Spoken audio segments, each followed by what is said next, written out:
जनताको भोटको ठेक्का लिने काम चाहिँ हामी सिक्दैनौँ, त्यसमा चाहिँ हामी खबरदारी गर्न चाहन्छौँ।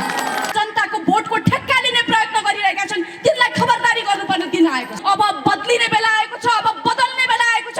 त्यसको परिवर्तनको साक्षी तपाईँहरू हुनुपर्छ। बिपी कोइरालाको राजनीतिक जीवनबाट प्रभावित भएको मान्छे म पनि हुँ। मदन भण्डारीको जीवनबाट प्रभावित भएको मान्छे म पनि हुँ। रूपचन्द्र बिष्टको राजनीतिक यात्राबाट प्रभावित भएको मान्छे म पनि हुँ। यो देशमा विगतका हाम्रा दिग्गज राजनीतिज्ञहरूबाट सिक्नुपर्ने कुराहरू धेरै छ, तर यसरी जनताको भोटको ठेक्का लिने काम चाहिँ हामी सिक्दैनौँ, त्यसमा चाहिँ हामी खबरदारी गर्न चाहन्छौँ। त्यसकारणले म आग्रह गर्न चाहन्छु यहाँहरूलाई, अहिले कता कति सुनिन्छ, सके यसमा भोट हाल, नसके उसमा भोट हाल। राष्ट्रिय राजनीतिमा देश बनाउँछु भनेर गएकाहरूले, त्यो ठेक्का लिएकाहरूले देश नबनाएका कारणले आज जनताको भोटको ठेक्का लिने प्रयत्न गरिरहेका छन्, तिनलाई खबरदारी गर्नुपर्ने दिन आएको छ। म यहाँलाई आग्रह गर्न चाहन्छु, यो देशमा यदि सबै कुरा ठिकठाक भइदिरहेको छ भने मैले धेरै थोक भनिरहनु परेन, तिनै कुराहरूलाई राम्रो छ भनेर मैले पनि हिँड्दौँला।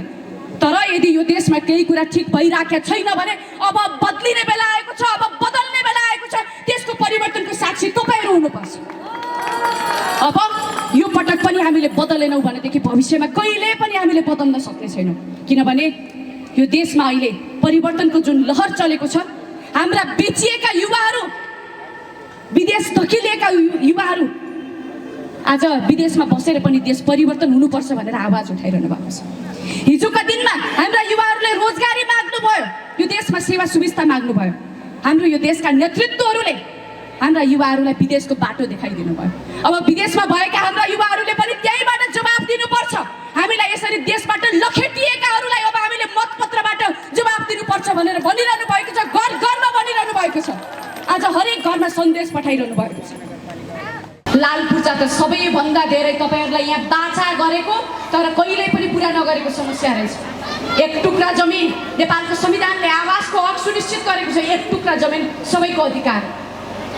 तर वर्षौंसम्म तपाईँहरूलाई जमिनका नाममा राजनीति गरेर आजको दिनसम्म जमिन नदिएकाहरू फेरि एकपटक हामीलाई भोट दिनुहोस्, तपाईँहरूलाई लाल पूर्जा दिन्छौँ भन्दै तपाईँहरूसँग बाचा गर्दै आइरहेको छु। त्यो पनि मैले देखेको छु। यी ठाउँहरूमा यति धेरै समस्याहरू झेलिएका रहेछन् कि यी मुद्दाहरूलाई अब नीतिगत तवरबाट हामीले सम्बोधन गरेनौँ भनेदेखि एउटा नेताले बाचा मात्रै गर्ने कुरामा सीमित रहन्छ।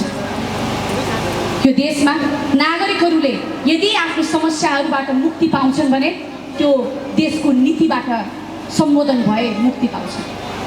तर नेताले भनेका मात्रै भरमा केही पनि हुँदैन। गएको संसदीय अभ्यासमा कति कानुनहरूमा नीतिगत समस्याहरू समाधान गर्नमा भूमिका खेलेकै हो। अब चितवन 3ले भोगेका समस्याहरूलाई राष्ट्रिय राजनीतिमा लगेर नीतिगत सम्बोधन गर्नको लागि म तयार भएर तपाईँहरूको सामुन्ने आएको छु। वनहरूमा काठ कुहिएर गइराखेका हुन्छन्, तर अरबौँको काठ आयात हुन्छ हाम्रो देशमा। एउटा झिक्रा पनि नागरिकले प्रयोग गर्दाखेरि झिक्रा प्रयोग गरेको भन्ने खबरदारी पाइन्छ। विदेशबाट कच्चा पदार्थ आयात गर्यो भनेदेखि त्यो कच्चा पदार्थमा सबैभन्दा धेरै कस्ट्युम ड्युटी लाग्छ। तर त्यही सामान बाहिरबाट आयात गर्नु पर्यो भनेदेखि सस्तोमा कस्ट्युम ड्युटी सस्तो हुन्छ। कृषक दाजुभाइहरूको पीडा सबैभन्दा पीडाको रूपमा मैले यहाँ देखेँ। चितवन त उर्वर भूमि हो, विभिन्न ठाउँहरूबाट बसाइसराई गरेर आउनुभएको छ यो ठाउँ, यो भूमिमा। किन त भन्दा राम्रो उब्जनी हुन्छ, अलिकति राम्रो ठाउँ छ, समतल ठाउँ छ भनेर आउनुभएको। तर किसानहरूका समस्या यति धेरै छन् कि यो देशमा किसान जो धरतीलाई पुज्ने पुजारी पनि हो, तर किसानलाई गरिने व्यवहार, किसानप्रति हेर्ने दृष्टिकोण आजको दिनसम्म पनि बदलिएको छैन। मान्छे नै पनि हो कि होइन भन्ने चाहिँ व्यवहार हुन्छ। यो किसिमको स्थितिबाट तपाईँहरू गुज्रिरहनु भएको छ। अब यो देशलाई यदि केही गरी बदल्ने हो भने हाम्रा बलियो पक्ष के हो त, देशको बलियो पक्ष के हो त भनेर हामीले पहिचान गर्नुपर्छ। यो देशमा हाम्रा वनहरूमा काठ कुहिएर गइराखेका हुन्छन्, तर अरबौँको काठ आयात हुन्छ हाम्रो देशमा। एउटा झिक्रा पनि नागरिकले प्रयोग गर्दाखेरि झिक्रा प्रयोग गरेको भन्ने खबरदारी पाइन्छ। यो किसिमको स्थितिबाट बाँचिरहनु परेको छ। हाम्रा देशमा हिमाली भेगहरूमा, हाम्रो देशका विभिन्न भूगोलहरूमा जडीबुटीहरू, कस्ता राम्रा राम्रा जडीबुटीहरू यहाँ हुन्छ, तर राम्रो जडीबुटी यहाँबाट लगेर बाहिरबाट महँगोमा यहाँबाट सस्तोमा जडीबुटी बेच्ने अनि बाहिरबाट महँगोमा औषधि आयात गर्नुपर्ने स्थितिमा हामी देश बाँचिरहेको छ। यो देशमा उद्योग व्यवसाय गर्ने मानिसहरूको पीडा सुन्नुहुन्छ? यहाँ केही गर्छु भन्ने मान्छेले विदेशबाट कच्चा पदार्थ आयात गर्यो भनेदेखि त्यो कच्चा पदार्थमा सबैभन्दा धेरै कस्ट्युम ड्युटी लाग्छ। तर त्यही सामान बाहिरबाट आयात गर्नु पर्यो भनेदेखि सस्तोमा कस्ट्युम ड्युटी सस्तो हुन्छ। कच्चा पदार्थको कस्ट्युम बढी अनि उत्पादन गरिसकेको फिनिस प्रडक्टको कस्ट्युम ड्युटी कम भएपछि यहाँ उत्पादन गर्ने कच्चा पदार्थ मगाएर उत्पादन गर्ने व्यवसायीहरूले कहाँबाट के कमाएर कसरी उद्यमशीलता गर्छन्, कसरी व्यवसाय गर्छन्, आजको यथार्थ यही हो। त्यसकारणले यति धेरै पीडाका समस्याहरू छन्।